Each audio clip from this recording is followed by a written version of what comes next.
मेरो जीवनको लक्ष्य समाजसेवी बन्ने। मेरो जीवनको लक्ष्य समाजसेवी बन्नु हो। म समाजमा सकारात्मक परिवर्तन ल्याउन र मानिसहरूको जीवनस्तर सुधार्न चाहन्छु। समाजसेवी बन्नु भनेको केवल एक पेसा मात्र होइन, यो एक जीवनशैली हो जसले मानिसहरूको जीवनमा सकारात्मक प्रभाव पार्न सक्छ। मेरो विचारमा समाजसेवीहरू समाजका वास्तविक नायक हुन्छन्, जो समाजको हितको लागि काम गर्छन्। मेरो समाजसेवी बन्ने प्रेरणा मेरो परिवार र समाजबाट प्राप्त भएको हो।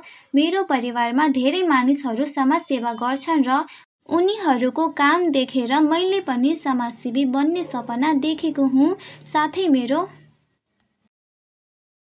समाजमा रहेको विभिन्न समस्याहरू जस्तै गरिबी, अशिक्षा र असमानता देखेर मैले समाजसेवी बन्ने निर्णय गरेँ। समाजसेवी बन्नका लागि केही आवश्यक गुणहरू हुन्छन्।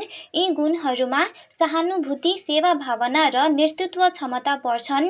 समाजसेवीहरूले समाजमा रहेको विभिन्न समस्याहरूको समाधान गर्न काम गर्छन् र समाजलाई एक राम्रो स्थान बनाउने प्रयास गर्छन्। समाजसेवी बन्नका लागि म समाजमा रहेको विभिन्न समस्याहरूको बारेमा जानकारी लिनेछु। म विभिन्न समाजसेवी संस्थाहरूमा सामेल हुनेछु र समाजमा सकारात्मक परिवर्तन ल्याउने काम गर्नेछु। साथै म समाजमा रहेका विभिन्न समस्याहरूको समाधान गर्न काम गर्ने व्यक्तिहरूसँग भेटघाट गर्नेछु र उनीहरूबाट धेरै कुरा सिक्नेछु।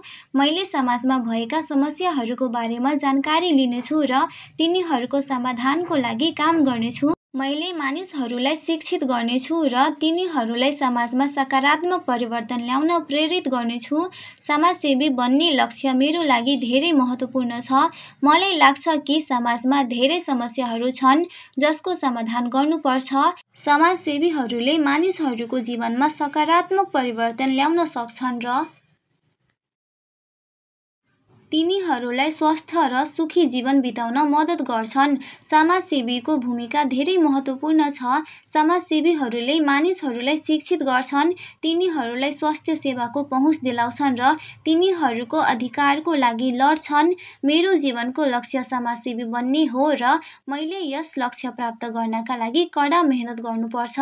मलाई विश्वास छ कि मेरो लक्ष्य प्राप्त गर्न म सफल हुनेछु र समाजमा सकारात्मक परिवर्तन ल्याउन सक्छु। मेरो सपना साकार हुनेछ र म एक दिन समाजसेवी बन्नेछु। धन्यवाद।